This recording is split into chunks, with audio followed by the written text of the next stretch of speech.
अस्सलामु अलैकुम नाजरीन। कुछ देर तक फौजियों के बूटों की धमक और उनकी आवाज़ें सुनाई देती रहीं। फिर ये सारी आवाज़ें मुझसे दूर होती गायब हो गईं। खतरे के टल जाने पर मैंने खुदा का शुक्र अदा किया और हैंड ग्रेनेड को दोबारा जेब में रख लिया। बाहर एक बार फिर सन्नाटा छा गया था। दूर वादी में किसी चील के चिल्लाने की आवाज़ बार बार आ रही थी। फिर ये आवाज़ भी तहलील हो गई। गड्ढे में बैठे बैठे मैं तंग आ गया था। सोचा बाहर ताज़ा हवा में निकलूँ, लेकिन गफ़ार की हिदायत याद आ गई कि जब तक मैं ना हूँ हरगज़ बाहर मत निकलना। मैं अंधेरे गड्ढे नुमा खाने में ही दबका रहा। मेरे सर के ऊपर लकड़ी के तख्ते में जो सुराख था उस पर कुछ शाखें आ गई थीं, जिसके बायस गड्ढे में हवा तो दाखिल हो रही थी मगर रोशनी कम हो रही थी। फिर यह रोशनी भी धुंधली होने लगी। मैंने अपनी घड़ी देखी। अंधेरे में उसकी सुइयाँ चमक रही थीं। दिन के 12 बजने वाले थे। फिर एक और फिर दिन के 2 बज गए। 2:30 बजे के करीब मुझे इंसानी कदमों की आवाज़ अपनी तरफ आती सुनाई दी। मैं एक बार फिर होशियार होकर बैठ गया। यह आवाज़ फौजी बोटों की नहीं थी, लेकिन गफ़ार की बजाय यह कोई भारतीय मुखबर भी हो सकता था जो मेरा सुराग लगाने वहाँ आया हो। मैंने चाकू निकाल लिया और कदमों की आवाज़ मेरे तय खाने के पास आकर रुक गई। अब गफ़ार की आवाज़ आई, ये मैं हूँ गफ़ार, घबराओ नहीं। इसके बाद फिर गहरी खामोशी छा गई। गफ़ार ऊपर इधर उधर चल फिर रहा था। मुझे ज़मीन पर टोकरे के घसीटने की आवाज़ भी सुनाई दी। फिर ऐसी आवाज़ें आई जैसे कोई सेब के दरख्तों की झाड़ियों को खींच रहा हो। मैं गफ़ार को आवाज़ देने ही लगा था कि ऊपर कोई झाड़ झंकार हटाने लगा। फिर तख्ता उठ गया। इसके साथ ही गड्ढे में दिन की रोशनी और ताज़ा हवा का झोंका आया। मुझे ऊपर गफ़ार का सर नजर आया। उसने सर पर गर्म मफलर लिपेट रखा था। उसने आहिस्ता से कहा, मामला बड़ा गड़बड़ है, मैं तुम्हें अभी बाहर नहीं निकाल सकता। उसने ऊपर से एक पोटली फेंकी, इसमें रोटी है और यह तुम्हारी पानी की बोतल है। जब तक मैं ना हूँ हरगज़ बाहर मत निकलना। उसने तख्ता एक बार फिर बंद कर दिया। गड्ढे में अंधेरा छा गया। मैं अब गफ़ार के रहमो करम पर था। अपने तौर पर कुछ नहीं कर सकता था। उसका हर हुक्म मानने पर मजबूर था, क्योंकि मेरी भलाई भी इसी में थी। भारतीय फौज ने पुल तबाह होने के बाद इर्द गिर्द तूफान मचा रखा होगा। जगह जगह तलाशी ली जा रही होगी। लोगों को गिरफ्तार किया जा रहा होगा। जाने वो क्या क्या जुल्म उठा रहे होंगे। मैंने पोटली में से मकई की रोटी निकाल कर खाई। साथ शलजम का अचार था। पानी का फलासेक हमारा ही था, जो मेरे साथी कमांडो नंबर 8 और कमांडो नंबर 9 अपने साथ लाए थे। मैं वहीं गड्ढे में पाँव थोड़े से खोल कर पड़ा रहा। सारा दिन इसी गड्ढे में गुजर गया। जब शाम का अंधेरा फैल गया और तख्ते के सुराख में से आने वाली रोशनी गायब हो गई, तो किसी ने पत्तों की शाखों को परे हटाया। फिर तख्ता ऊपर उठ गया। मैंने चाकू निकाल लिया। मैं हूँ गफ़ार, बाहर आ जाओ। दिन भर तरीक सर्द गड्ढे में पड़े रहने से मेरा जिस्म दर्द करने लगा था। मैं जल्दी से बाहर ताज़ा हवा में निकल आया। मेरा ख्याल था कि बाहर शाम हो गया, मगर बाहर आकर देखा तो रात का अंधेरा छाया था। ताज़ा हवा में सांस लेने से मेरी जान में जान आई। गफ़ार तेज तेज कदमों से चलता बाग के अंधेरे में से गुजरता कोठरी में घुस गया। मैं उसके पीछे पीछे था। मेरे अंदर दाखिल होते ही उसने कोठरी का दरवाज़ा बंद कर दिया। जेब से एक मोमबत्ती निकाल कर जलाई और उसे ज़मीन पर एक जगह लगाते हुए बोला, हालात बड़े ख़राब हो रहे हैं। पुल के दोनों हिस्से मुकम्मल तौर पर तबाह हो गए हैं। भारतीय फ़ौज की 2 मज़ीद बटालियन जम्मू से आ गई हैं। वो हमारे गांव के 10 आदमियों को शुबे में पकड़ कर ले गए हैं। ये बहुत बुरा हुआ, मैंने कहा। गफ़ार ने सर पर से मफलर उतार कर सर पर हाथ फेरा और उसे दोबारा बांधते हुए बोला, ये होता ही रहता है। तुम लोगों की तलाश में भारतीय संतरी यहाँ भी आए थे। खुदा का शुक्र है कि वो तुम्हारा सुराग नहीं लगा सके। कुछ मैंने भी उन फौजियों के साथ बना रखी है। उन्हें हर सीज़न में अपने बाग के सेब, मकई और मक्खन देता रहता हूँ, लेकिन अब ऐसा लगता है कि उन्हें मुझ पर भी शक हो गया है, इसलिए अब तुम्हारा यहाँ रहना ठीक नहीं है। मैंने कहा, तुम मेरी थोड़ी सी रहनुमाई करो, मैं वापस चला जाता हूँ। गफ़ार मेरे लिए रोटी और पानी लाया था। मैं रोटी खाने लगा। गफ़ार ने कहा, एक और ख़बर का पता चला है। वो क्या? मैंने पानी का घूंट पीकर पूछा। गफ़ार बोला, मेरे एक खास मुखबर ने इतला दी है कि कमांडो नंबर 9 जो तुम्हारे साथ गया था शहीद नहीं हुआ। नवाला मेरे हाथ में ही रह गया। तो क्या मेरा साथी कमांडो जिंदा है? हाँ, कमांडो नंबर 9 जिंदा है। उसे भारतीय फौज ने गिरफ्तार कर लिया है और पीछे जम्मू छावनी में भेज दिया है।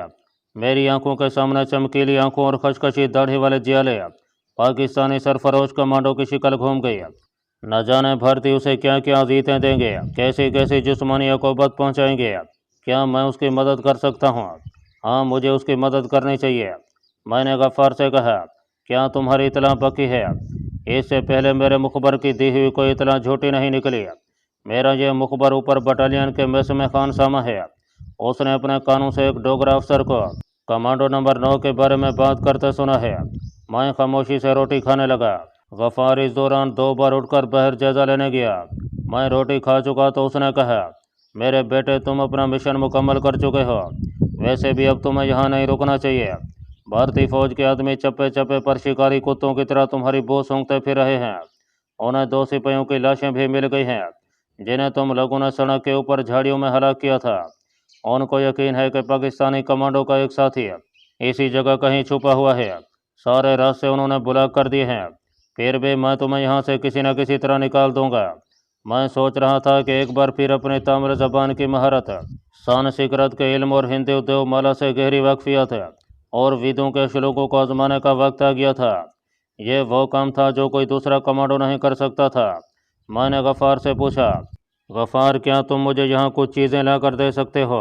कौन सी चीज़ें? गफ्फार ने कदरे तज्जुब से पूछा। मैंने जब उसे बताया कि मुझे गिरवे रंग की एक खदर की एक लंबी चादर, मनकों की 2 मालाएं, एक तरशोल, एक टायर सिविल के ऊपर से ढकी हुई मोटी चप्पल और थोड़ा सा पानी में घुला हुआ केसर चाहिए, तो वो हैरानी से मेरी सूरत तकने लगा। तुम इन चीज़ों को लेकर क्या करोगे? ये मैं तुम्हें बाद में बताऊंगा। पहले ये बताओ कि क्या तुम ये चीज़ें मुझे मुहैया कर सकते हो? मैं तुम्हें कुछ रुपए दूंगा।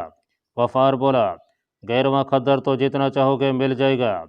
साधुओं वाली मालाएं साथ वाले कस्बे के बाज़ार में ही मिल सकेंगी, क्योंकि वहाँ एक मशहूर मंदिर है और उसी बाज़ार में मालाएं बिकती हैं। बाकी तरशोल मैंने इस बाज़ार में कहीं नहीं देखी। केसर तो हमारे घर में ही है। चप्पल का भी बंदोबस्त हो जाएगा। लेकिन क्या तुम साधु बनोगे? हाँ, मैंने मुस्कराते हुए कहा, मैं साधु बनकर यहाँ से निकलूँगा। लेकिन गफ्फार, तुम्हें मेरी खातिर, मेरे साथी कमांडो की खातिर एक काम और करना होगा, और वो काम यह है कि जिस तरह भी हो सके मुझे अपने मुखबर के ज़रिए सिर्फ इतना पता करके बता दो कि मेरा साथी कमांडो नंबर 9 जम्मू छावनी में किस रेजिमेंट की कैद में है। मैंने अपने साथी कमांडो को भारतीय फौज की कैद से छुड़ाने का फैसला कर लिया है। गफ्फार कुछ देर के लिए चुप हो गया। वो गहरी सोच में था। फिर सर उठाकर मेरी तरफ देखने लगा। उसकी आंखों में एक अजीब रोशन चमक थी। मेरे बच्चे, पाक फौज के कमांडों को मेरा सलाम। तुम लोग सच्चे मुजाहिद हो, इस्लाम के शेर हो। मैं तुम्हें ज़रूर पता करके दूंगा कि हमारा जांबाज मुजाहिद जम्मू छावनी की किस रेजिमेंट में कैद है। गफ्फार ने मेरा माथा चूम लिया। मैंने गफ्फार को 500 रुपये निकाल कर दिए। वो उन्हें नहीं ले रहा था, लेकिन मैंने कहा, यह मैं अपनी चीज़ें खरीदने के लिए तुम्हें दे रहा हूँ। उसने मेरे बहुत मजबूर करने पर सिर्फ 200 रुपये ले लिए और अगले रोज़ सुबह आने का कहकर चला गया। एक बार फिर उसने मुझे ताकीद की कि मैं कोठड़ी के बाहर ना निकलूं और मोमबत्ती भी रोशन ना करूं। मैंने उसके जाते ही मोमबत्ती बुझा दी। गफ्फार ने कोठड़ी के बाहर ताला लगाया और उसके कदमों की आवाज़ दूर होते होते गायब हो गई। सर्द अंधेरे और सीलन ज़्यादा घड़े से निकलकर इस कोठड़ी की नीम गर्म फिजाएं आने से मुझे बड़ा सुकून मिला था। मैं लिहाफ ओढ़कर अपने अगले मिशन के बारे में सोचने लगा। यह मिशन अपने साथी कमांडो नंबर 9 को दुश्मन की कैद से निकालने का था। यह कोई सहल काम नहीं था। जम्मू भारतीय फौज की बहुत बड़ी छावनी थी और कश्मीर के संगीन हालात के पेश नज़र यहाँ चेकिंग और हिफाजती इंतजाम इतने सख्त थे कि आम आदमी फौजी छावनी के इलाके के आसपास भी नहीं फटक सकता था। मैं ज़ईफ़ुल एतक़ाद और हज़ारों देवी देवताओं, अवतारों, ऋषियों और तरह तरह के तहम्मात पर यकीन रखने वाली कौम को इनके तहम्मात ही से शिकस्त देना चाहता था। इसके लिए मेरे पास काफ़ी मवाद था। मैं अपने जहन में एक बाकायदा लय अमल तैयार करने के बाद सो गया और ऐसे घोड़े बेच कर सोया कि आँख खुली तो गफ्फार मेरे पास बैठा मुझे जगा रहा था। मुझे पता ही ना चल सका कि उसने कब कोठड़ी का दरवाज़ा खोला और कब अंदर आया। तुम्हारी नींद इतनी गहरी नहीं होनी चाहिए दोस्त, गफ्फार ने मुस्करा कर कहा। वो मेरे लिए केतली में चाय और खालस मक्खन में पकी हुई मकई की मीठी रोटी लाया था, जो मैंने बड़े मज़े से खाई। वो कहने लगा, तुम्हारी चीज़ें खरीदने मैं आज ही साथ वाले कस्बे में जा रहा हूँ। शाम तक वापस आ जाऊँगा। अब दिन का वक्त है, اس لیए तुम्हें इस कोठरी की बजाय वापस ज़मीन दोस्त खाने में जाकर छुपना होगा। यहाँ दिन में किसी भी वक्त भर्ती गश्ती पार्टी आ सकती है। अगरचा गढ़े का नाम सुनकर मेरे रोंगटे खड़े हो गए थे, लेकिन इसके सिवा कोई चारा भी नहीं था। वफार मेरे लिए दोपहर के वास्ते भी रोटी और फलासक में पानी भर कर ले आया था। नाश्ता कराने के बाद उसने बाहर जाकर बाग के माहौल का जायजा लिया और फिर मुझे कोठरी से निकाल कर एक बार फिर उसी सर्द तरी गड्ढे में बंद कर दिया। इस बार वो मुझे अपने बाग के कुछ सेब भी तोड़ कर दे गया। यूँ समझ लें कि बड़ी मुश्किल से मैंने इस गड्ढे में दिन गुजारा। शाम के वक्त गफ़ार वापस आ गया। जब वो मुझे गड्ढे से निकाल कर कोठरी में लाया तो मैंने मोमबत्ती की रोशनी में वहाँ एक गठड़ी पड़ी देखी। इसमें तुम्हारी चीज़ें हैं। तरशोल मुझे नहीं मिल सकी। उसने गठड़ी खोली। उसमें गिरवे रंग के देहात में बने हुए मोटे खद्दर का लंबा कुर्ता और बड़ी चादर, काले मनकों की 4 मालाएँ और एक मोटी सी कश्मीरी चप्पल थी। उसने मुझे 30 रुपये वापस किए। मैंने जेब से 100 रुपये के मज़ीद 4 नोट निकाल कर उसके पाँव में रख दिए और कहा कि मैं जिस भेस में यहाँ से निकलूँगा इसके लिए मुझे रुपयों की ज़रूरत नहीं है। मैं जहाँ जाऊँगा रुपये पैदा कर लूँगा। ये हकीर सी रकम मैं तुम्हें नहीं बल्कि अपनी बहन नाजो के जोड़े के लिए दे रहा हूँ। इनकार ना करना। गफ़ार चुप हो गया। तरशोल के लिए मैंने मज़ीद इसरार न किया। अब मेरे पास इंडियन करेंसी के 10-10 रुपये के 7 नोट, सीधा रंगनी का दिया हुआ सांप का मन का, एक चाकू और हैंड ग्रेनेड थे। मैंने सिवाय सांप के मन के और 70 रुपयों के बाकी सब कुछ गफ़ार को दे दिया कि वह उसे किसी गड्ढे में दफन कर दे। एक पुड़िया में डालकर वो मेरे लिए ज़फ़रान यानी केसर भी लाया था। गफ़ार ने मुझे बताया कि उसने अपने मुखबर को ताकीद कर दी है कि वो जैसे भी हो सके ये मालूम करने की कोशिश करे कि कमांडो नंबर 9 को जम्मू छावनी में किस मकाम पर किस रेजिमेंट की तहवील में दिया गया है। जब तक मुझे ये मालूमात हासिल नहीं हो जाती हैं मैं वहाँ से नहीं जा सकता था। गफ़ार मुझे तहखाने में बंद करके चला गया। अब ऐसा होता था कि दिन को मुझे गफ़ार गड्ढे में बंद कर देता और रात को निकाल कर कोठरी में बिठा कर चला जाता। उसके मुखबर को अभी तक मेरे साथी कमांडो का कुछ सुराग नहीं मिल सका था। चौथे रोज़ रात को गफ़ार मुझे गड्ढे से निकालने आया तो उसने मुझे ये खुशखबरी सुनाई कि मेरे कमांडो साथी का कुछ सुराग मिल गया है। मेरे मुखबर को सिर्फ इतना ही मालूम हो सका है कि कमांडो नंबर 9 को जम्मू छावनी के इंडियन एयरफोर्स हेडक्वार्टर के दफ्तर में रखा गया है और कोई विंग कमांडर भटनागर है जो उससे पूछगछ कर रहा है। गफ़ार के मुखबर को उस विंग कमांडर का नाम मालूम नहीं हो सका था, लेकिन मेरे लिए इतनी मालूमात ही काफ़ी थी। मैंने गफ़ार को बताया कि मैं विष्णु देनी यानी जम्मू की माता शेरावाली के भगत के भेष में वहाँ से निकलूँगा। गफ़ार कहने लगा, इस हालत में तो मैं तुम्हारे साथ 2 कदम भी नहीं चल सकूँगा। लोगों को खामखा शक होगा कि मैं एक साधु के साथ कहाँ जा रहा हूँ और हमारे गांव में भारतीय फ़ौज के जासूस होशियार हो जाएंगे। मैंने कहा, तुम्हें मेरे साथ जाने की अब ज़रूरत नहीं होगी, सब कुछ मैं खुद संभाल लूँगा। तुम मुझे सिर्फ इतना बता दो कि यहाँ लारियों का वो अड्डा कहाँ है जहाँ से जम्मू तवी को लारी जाती है। गफ़ार कहने लगा कि यहाँ से उतर कर नीचे हमारा गांव है। गांव के अकम में एक पकड़ नडी आगे कस्बे में लुकेश को जाती है। उस कस्बे से एक पहाड़ी रास्ता आगे एक बड़े कस्बे नगरपुरी तक जाता है। नगरपुरी में लारियों का अड्डा है जहाँ से गिलमर्ग, टनमर्ग और जम्मू तवी को लारियाँ और बसें जाती हैं। मैंने सारा नक्शा जहन में अच्छी तरह बिठा लिया। गफ़ार भाई, मैं आज मुँह अंधेरे यहाँ से निकल जाऊँगा। क्या तुम बता सकते हो कि इस सारे इलाके में भारतीय जासूस कहाँ कहाँ हो सकते हैं? गफ़ार बोला, यह मैं कुछ नहीं कह सकता। तुम यूँ समझ लो कि वो तुम्हें हर जगह कहीं भी मिल सकते हैं, तुम्हें देख सकते हैं और तुम्हारा पीछा भी कर सकते हैं। ख़ास तौर पर लारियों के अड्डों पर तो वो पाकिस्तानी कमांडो की तलाश में मक्खियों की तरह भन भनाते फिरते हैं। मैंने कहा, मौला करीम मेरा रखवाला है, मुझे हर हालत में अपने उस मिशन को कामयाब करना है और अपने साथी को अगर वो शहीद नहीं हो गया तो दुश्मन की कैद से निकाल कर पाकिस्तान की सरहद पार करवानी है। गफ़ार मेरे लिए दुआ और नेक तमन्नाओं का इजहार करते हुए बोला, लेकिन रात तुम गड्ढे में ही गुजारोगे। इस कोठरी में रहना खतरे से खाली नहीं। आज मुझे खतरा सा लग रहा है। मेरा मिशन मेरे सामने वाज़े हो गया है गफ़ार। अब मैं गड्ढा तो क्या कब्र के अंदर भी रात गुजार सकता हूँ। तुम ऐसा करना कि सुबह ज़रा जल्दी आ जाना। मैं मुस्कुराते हुए बोला, मैं पू फूटते ही आ जाऊँगा। गफ़ार उस रात मुझे गड्ढे में उतार कर वापस चला गया। सारी रात मुझे मच्छर काटते रहे और मैं अपने मिशन की तफसीलात पर गौर व फिक्र करता रहा। इस गौर व फिक्र में नींद आ गई। आँख खुली तो पाँव फूट रही थी और गफ़ार ऊपर से तख्ता हटाए मुझे आहिस्ता आहिस्ता आवाज़ें दे रहा था। मैं गड्ढे से निकल आया। कोठड़ी में पहुंचकर मैंने मुंह हाथ धोया। आज गफ्फार मेरे लिए गजरेला और सब्ज़ चाय लाया था। हम दोनों ने मिलकर नाश्ता किया, चाय पी। फिर मैंने उसे प्याली में ज़फ़रान घोलने को कहा और ख़ुद कपड़े तब्दील करने लगा। मैंने गिरवे रंग की चादर धोती की तरह पहनकर ऊपर से लंबा कुर्ता ज़ेब तन किया, गले में मनकों की मालाएं डाली, एक माला हाथ में पकड़ लिया, प्याली में घुले हुए ज़फ़रान में उंगली डबोकर अपने माथे पर चंद्राजनी विष्णु देवी के तिलक की 3 लकीरें डालीं और पाँव में चप्पल पहन लिया और जेब में शाम का मनका और 70 रुपये संभाल कर रख लिया। इसके अलावा मेरे पास जो कुछ भी था वो मेरे दिमाग में महफूज था। मैंने गफ्फार का हाथ थाम कर कहा, तुम्हारा सलूक और मेज़बानी मैं कभी नहीं भूलूंगा। गफ्फार की आवाज़ भी जज्बाती हो गई थी।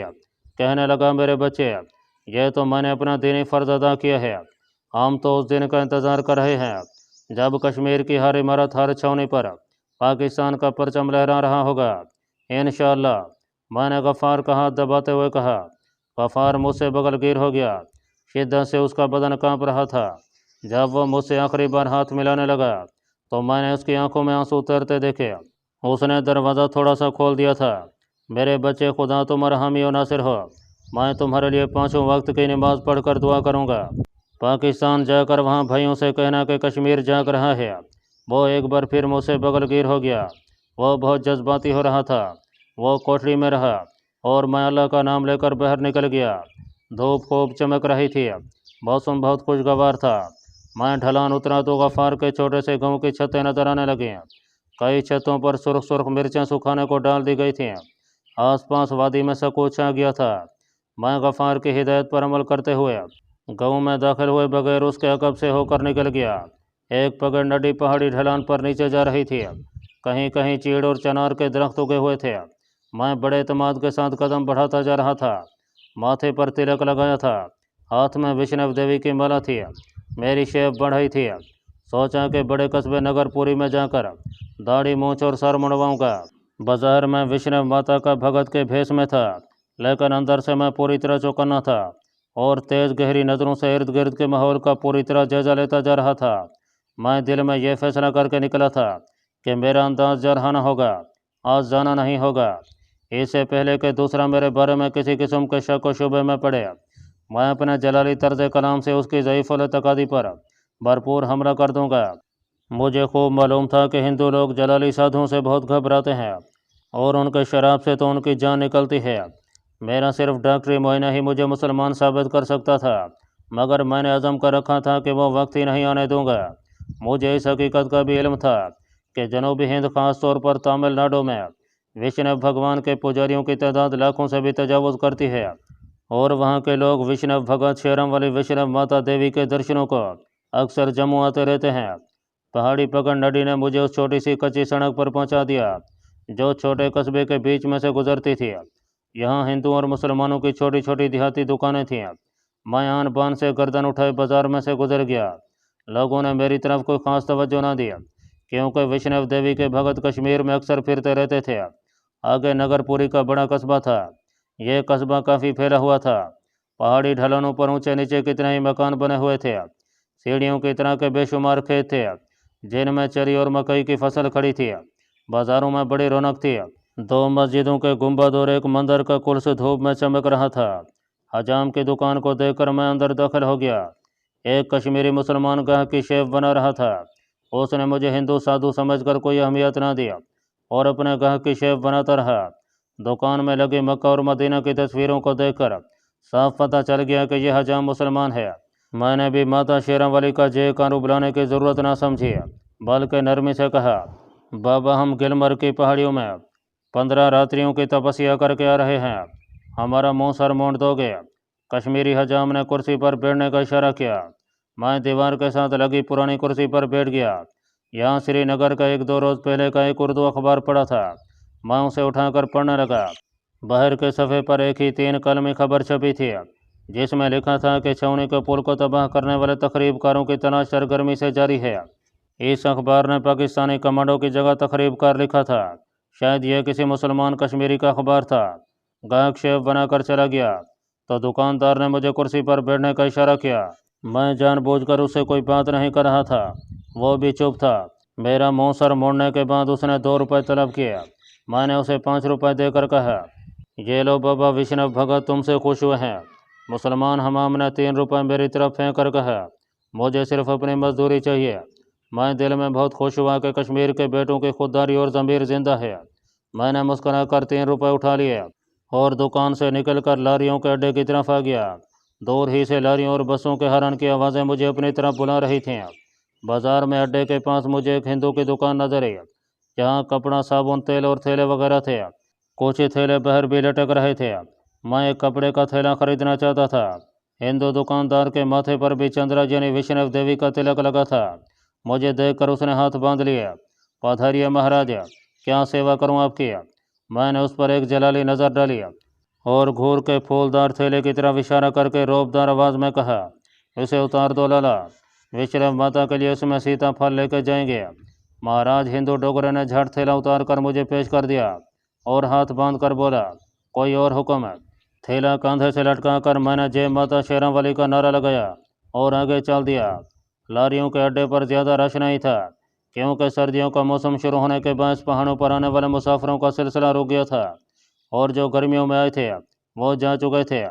ایک بس گلمرگ جانے کو تیار کھڑی تھی۔ میں نے ٹکٹ والے بابو سے پوچھا، جموں توی کو بس کب جائے گی؟ اس نے ٹین کے ایک چھپر تلے کھڑی ایک پرانی بس کی طرف اشارہ کیا، جس میں 6-7 مسافر پہلے ہی بیٹھے تھے۔ میں جموں شہر کا ایک ٹکٹ خریدنے لگا تو ٹکٹ بابو نے کہا، مہاراج آپ ایسے ہی بیٹھ جائیں، آپ سے ٹکٹ لے کر کیا کریں گے؟ میں بغیر ٹکٹ سفر نہیں کرنا چاہتا تھا، اس لیے ہنس کر کہا، ماتا وشنو کا بھگت ہوں، مجھے وشنو پیسے دے دیا کرتی ہے۔ بس میں آ کر بیٹھا تو کسی مسافر نے میری طرف زیادہ دھیان نہ دیا۔ ماتا وشنو کے بھگت اس علاقے میں اسی بھیس میں پھرا کرتے تھے۔ میں بھی یہی چاہتا تھا کہ میری طرف کوئی توجہ نہ دے۔ بس کی کھڑکی کے پاس بیٹھ کر ہاتھ میں مالا کو پھیرتے ہوئے میں نے گہری نگاہ باہر ڈالی۔ لاری اڈے پر چائے کے ہوٹل کے باہر لکڑی کے بینچوں پر کچھ مسافر بیٹھے بھوجن کر رہے تھے اور ایک کشمیری زمین پر بیٹھا چائے پی رہا تھا۔ 2 پولیس کے سپاہی آہستہ آہستہ چلتے اڈے کے سامنے والی دکانوں کی طرف جا رہے تھے۔ میری آنکھیں کسی CID والے کو تلاش کر رہی تھیں، مگر وہاں کوئی CID والا نظر نہ آیا۔ بس میں کچھ اور مسافر سوار ہو گئے، ان میں 2-4 ڈوگرا عورتیں بھی تھیں۔ میں چپ چاپ بیٹھا مالا جاپ کر رہا تھا۔ سکھ ڈرائیور اپنی پگڑی ٹھیک کرتا اگلی سیٹ پر آ کر بیٹھتا ہوا کلیج سے چلنے کا پوچھا۔ اتنے میں اچانک ایک طرف سے 3 بھارتی ملٹری پولیس کے آدمی نکلے۔ میرے دل کی دھڑکن ذرا سی تیز ہوئی، لیکن پھر فوراً ہی سنبھل کر بیٹھ گیا۔ ان بھارتی فوجیوں میں 2 سکھ اور ایک ڈوگرا ہندو تھا۔ ڈوگرا ہندو پیچھے کھڑا رہا اور دونوں سکھ فوجی بس میں آ گئے اور ایک ایک مسافر سے پوچھ گچھ کرنے لگے کہ وہ کہاں سے آئے ہیں اور کہاں جا رہے ہیں۔